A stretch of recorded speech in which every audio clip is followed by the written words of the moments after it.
Assalamualaikum viewers, hope you're well. Welcome to my YouTube channel Sunshine. Today in this video we are going to discuss the biological treatment of wastewater, in which we will discuss the major two types, aerobic and anaerobic wastewater treatment technologies. Okay, so first of all let's start with its introduction. What is biological wastewater treatment? तो biological waste water treatment basically वो technology है जिसमें हम useful microbes को use करते हैं, जिनमें ये एबिलिटी होती है कि वो कंटामिनेंट्स को वेस्ट वाटर्स में से रिमूव कर सकें या रेमिडिएट कर सकें। तो उस पर्पज़ के लिए हम उन माइक्रोब्स को यूज़ करते हैं। वो माइक्रोब्स उन वाटर में मौजूद ऑर्गेनिक पोल्यूटेंट्स को या सॉलिड सस्पेंडेड सॉलिड्स को एज अ फूड यूज़ करते हैं और उनको आपस में स्टिक करने के बाद और ख़ुद उनके साथ स्टिक होने के बाद एग्रीगेट्स बना देते हैं। ये जो एग्रीगेट्स हैं हैवी वेट की वजह से बॉटम में सेटल डाउन हो जाते हैं, सॉल्यूशन के बॉटम में सेटल डाउन हो जाते हैं और फिर इसके बाद इन्हें वाटर से रिमूव करना या फिर डिस्पोज ऑफ करना आसान हो जाता है।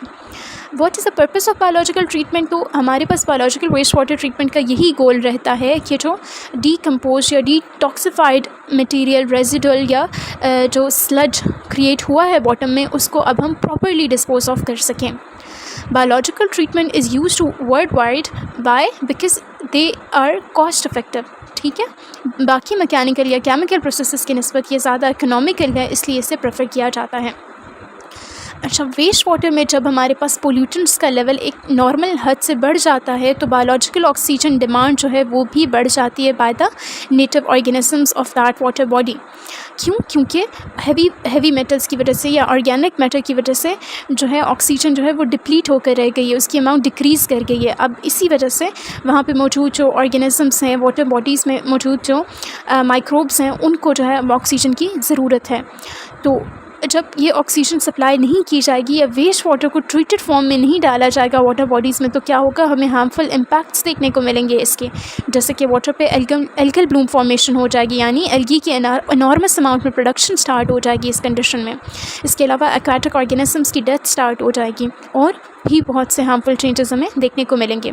तो क्या कंपल्सरी है फिर कि पावर प्लांट्स या इंडस्ट्रीज़ अपने ट्रीटेड वाटर को, मींस कि वो वाटर जो उन्होंने अपने ट्रीटमेंट प्रोसेसेस में यूज़ किया है उसको भी ट्रीट करके वाटर बॉडीज़ में डिस्चार्ज करें, और जो मोस्ट प्रेफरेबल या इकोनॉमिकल मेथड है वो बायोलॉजिकल ट्रीटमेंट ही है। तो इसे ही अडॉप्ट करके जो है उसके बाद वाटर बॉडीज़ में जो है वाटर को भेजा जाए, डिस्चार्ज किया जाए।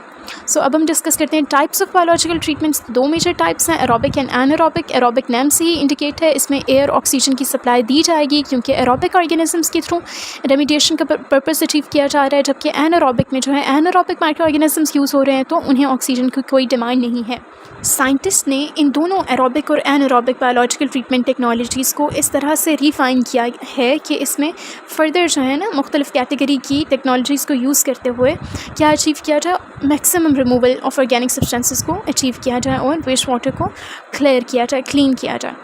अच्छा जी, जो बायोलॉजिकल वेस्ट वाटर ट्रीटमेंट है इसे सेकेंडरी ट्रीटमेंट कंसिडर किया जाता है क्योंकि इससे पहले प्राइमरी ट्रीटमेंट हो चुकी होती है, जिसमें मेथड्स लाइक DAF शामिल हैं, डिज़ोल्व्ड एयर फ्लोटेशन, जिसमें सेडिमेंटेशन वगैरह की मदद से क्या होता है, ऑयल, ग्रीस या फिर इस तरह के जो मैक्रो सॉलिड सस्पेंडेड सॉलिड्स हैं उनको रिमूव कर लिया जाता है। जबकि बायोलॉजिकल ट्रीटमेंट की मदद से फर्दर जो है उसमें माइक्रोब्स हैं या फिर पैथोजेनिक माइक्रोब्स हैं या फिर जो भी कंटामिनेंट्स हैं, उन्हें ऑर्गेनिक वेस्ट हैं, उस सब को फिर इस ट्रीटमेंट के थ्रू उसका रिमूवल जो है इंश्योर किया जाता है।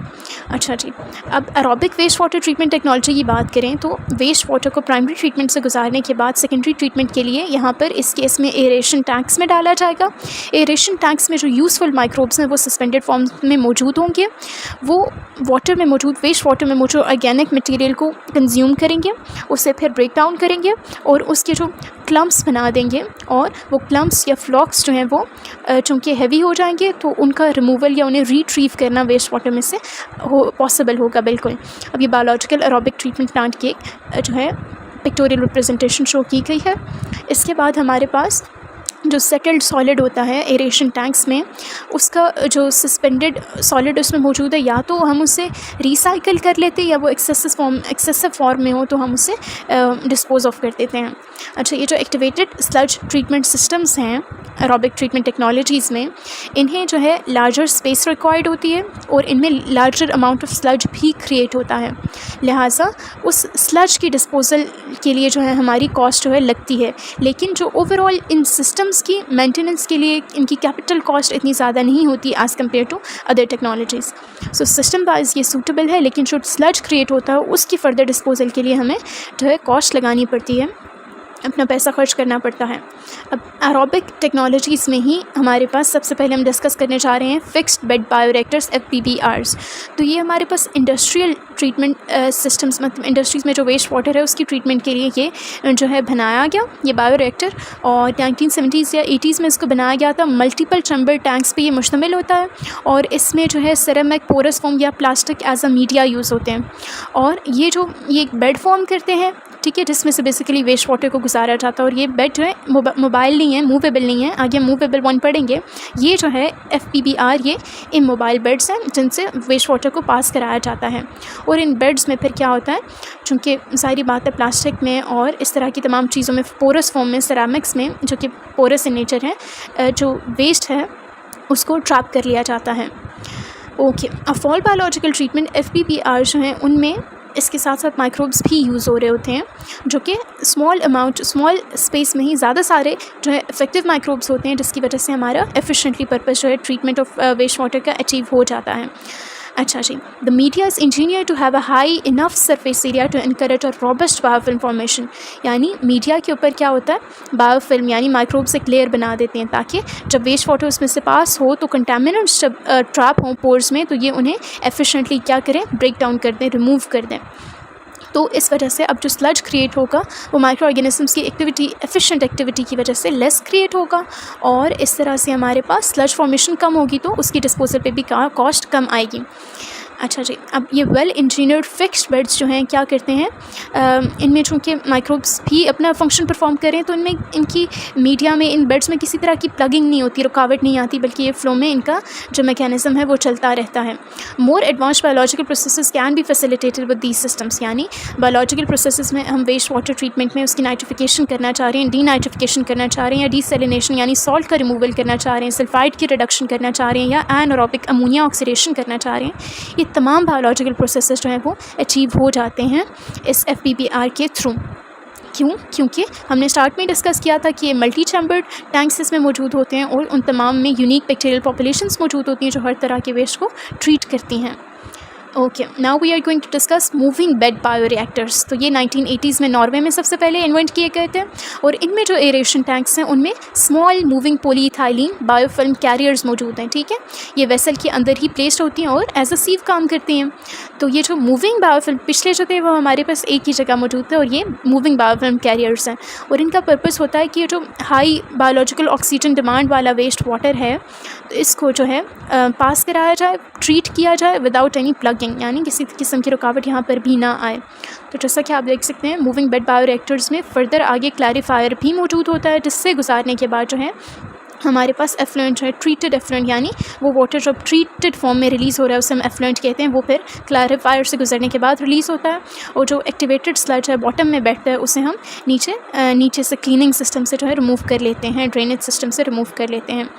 अच्छा, यहाँ पे वही बात मेंशन है कि MBBRs के थ्रू पास कराने के बाद क्लैरिफायर में से भी गुजारा जाता है, और इस सिस्टम में जो है स्लज को रिसाइकिल नहीं किया जाता, बल्कि एक्सेस स्लज या स्लरी जो भी बैठती है नीचे उसे वैक्यूम ट्रक के थ्रू रिमूव कर लिया जाता है या फिर डिस्पोज ऑफ कर दिया जाता है उस रिमूवल के बाद।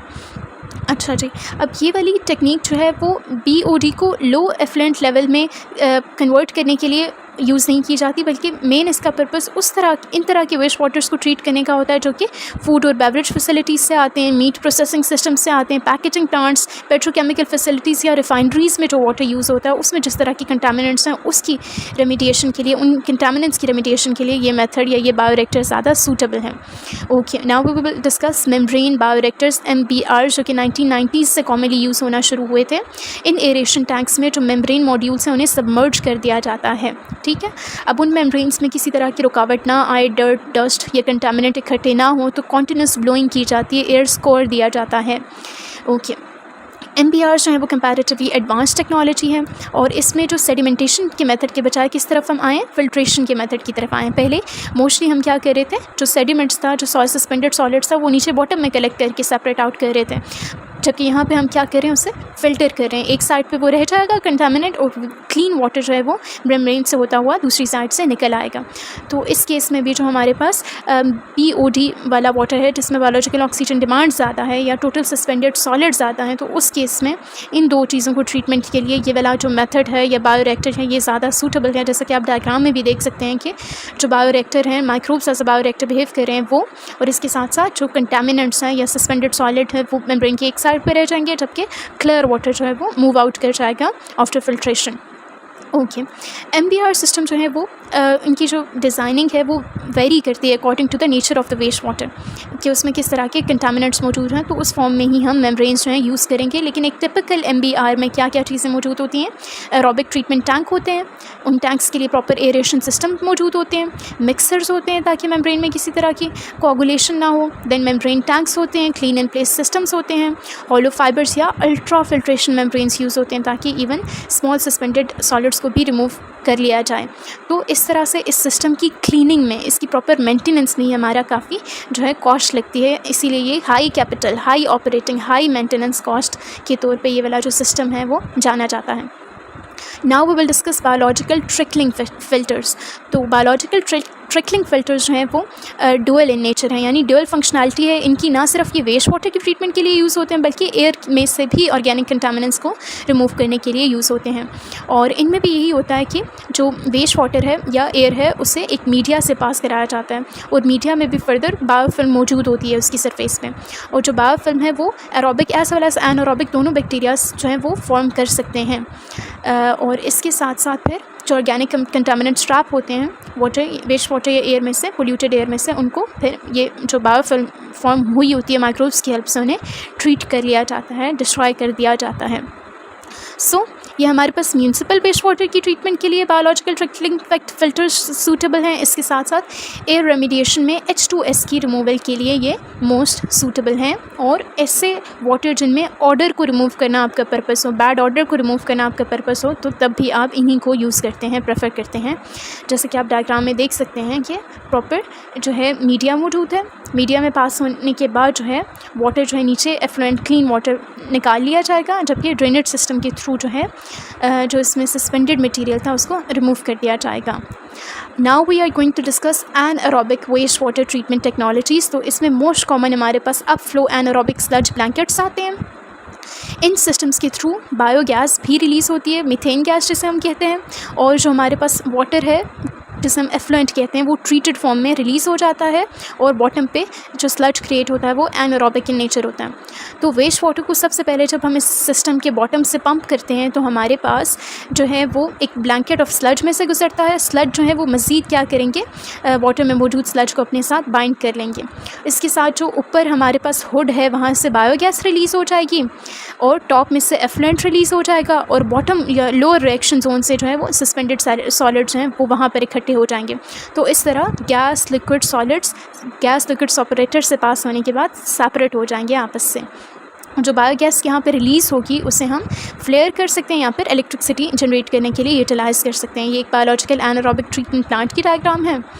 देन हम डिस्कस करते हैं कि जो इसका एडवांटेज है ओवर एरोबिक सिस्टम या एरोबिक ट्रीटमेंट टेक्नोलॉजी वो क्या है कि इसमें लेस स्लज क्रिएट होता है, ठीक है, और इसके अलावा आपको इन सिस्टम्स को बार बार एम्प्टी करके क्लीन अप नहीं करना पड़ता। लेकिन इसमें एक और फैक्टर क्या है कि आपको इसकी ऑपरेशन के लिए हाईली स्किल्ड ऑपरेटर्स रिक्वायर्ड हैं। क्यों? क्योंकि एनारोबिक टेक्नोलॉजीज़ में आपको एनारोबिक कंडीशंस मेंटेन रखनी है, ऑप्टिमल हाइड्रोलिक कंडीशंस मेंटेन रखनी है।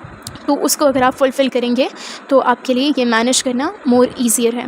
इसके साथ साथ एक्सपैंडेड ग्रैन्युलर स्लज बेड्स भी होते हैं जिन्हें हम EGSPs कहते हैं, और इनमें बस क्या होता है कि waste water to sludge contact ज़्यादा होता है, मोर पावरफुल होता है, क्योंकि जब स्लज को एक बार रिकवर कर लिया जाता है तो इसे फिर ट्रीटेड एफ्लुएंट में फिर से डाला जाता है कि ये मज़ीद जो उसमें सस्पेंडेड पार्टिकल्स हैं उसको फर्दर ट्रैप करे, क्योंकि जो हमारे पास स्लज है वो एक जोन प्रोवाइड करता है ना जिस पे सस्पेंडेड पार्टिकल्स आकर मज़ीद इकट्ठे होते हैं। तो इस वजह से उसे waste water to sludge contact ज़्यादा रखा जाता है इस प्रोसेस में।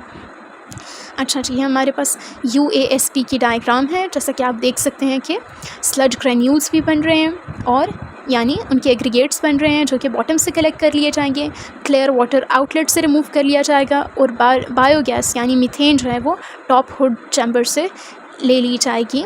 और इसी तरह फिर एनारोबिक डाइजेस्टर्स भी हमारे पास, एनारोबिक माइक्रोब्स के यूज़ किया जाता है इनमें, और ऑर्गेनिक वेस्ट को ऑक्सीजन की एब्सेंस में ब्रेक डाउन किया जाता है, और इस केस में भी हमारे पास बायोगैस रिलीज़ होती है। और वैरायटी ऑफ एनारोबिक डाइजेस्टर्स जो हैं वो यूज़ किए जाते हैं, specially covered legumes, fish films, suspended और सबमर्ज्ड मीडिया में क्या होता है, इन एनारोबिक डाइजेस्टर्स का इस्तेमाल किया जाता है। You can see its diagram as well.